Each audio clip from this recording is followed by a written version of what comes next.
Welcome to Innovative Practices in Education through Information Adoption. To understand innovation, let us identify what innovation is, and what is innovative practice in education through information technology.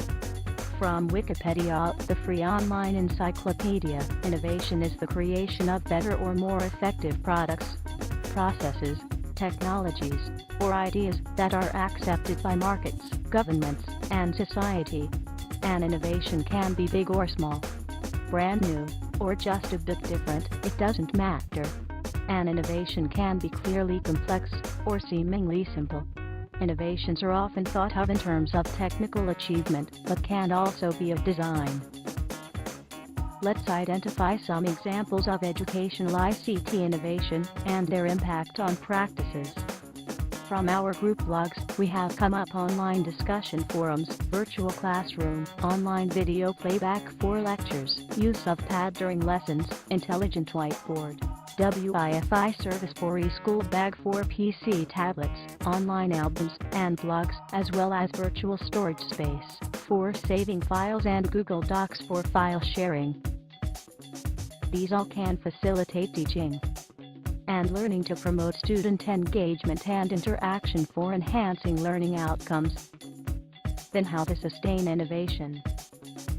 Other than the 10 practical steps for successful innovation and reasons of failing suggested by Joyce Wyckoff, there are comments from our group blogs about sustainable innovation. 3+ mention that culture is the most important part in keeping innovation alive, although it functions slowly in organization, but it plays a role. Whereas Superstar discussed about one of the most significant innovative barriers is standardized assessment tests. Many parents are examination result oriented to their children. They determine their children's success based on the tests, quizzes, and exam grading. As a result of this, teachers tend to put less emphasis on creativity and innovations in students' learning. And students are only needed to follow instructions to get good marks, therefore, no motivation for any innovative practices. To look at the role of teacher in innovative practices. Here are 13 pedagogical roles played by the teachers in innovations, in addition to 5 typologies.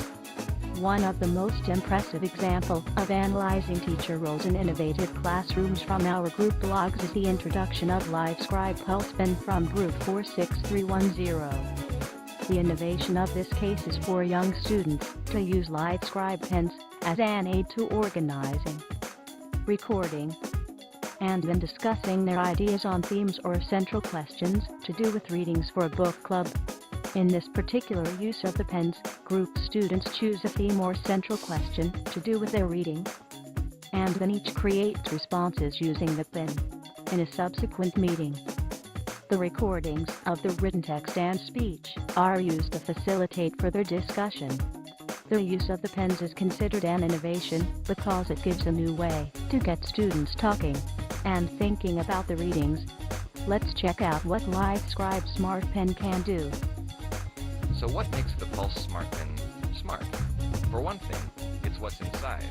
It has an infrared camera at the tip which tracks everything you write or draw, and a built-in microphone that records crisp, clear sound. Inside is a computer that remembers everything you write, draw, and hear. You can play back what was recorded through the Pulse's built-in speaker or headphones.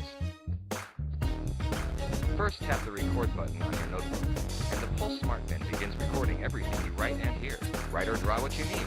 Then tap the stop button to finish recording. Later, you can replay the audio linked to your notes by tapping on them, so you never miss a word. First, tap the record button. Never miss a word. Pretty smart, huh?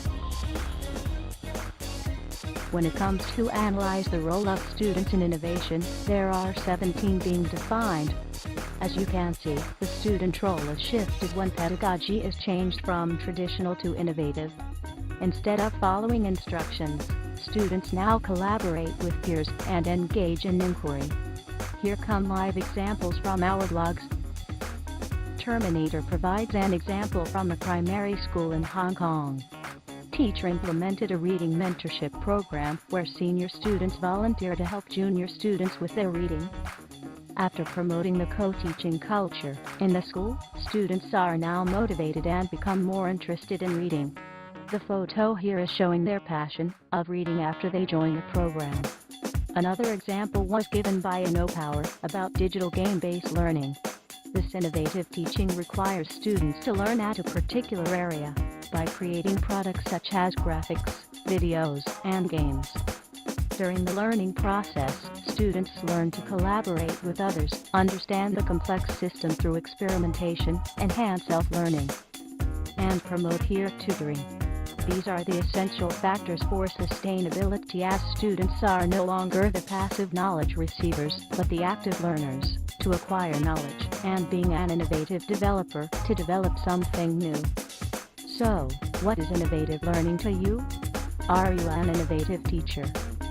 What can you do to sustain innovative practices at your school? This is the end of my presentation.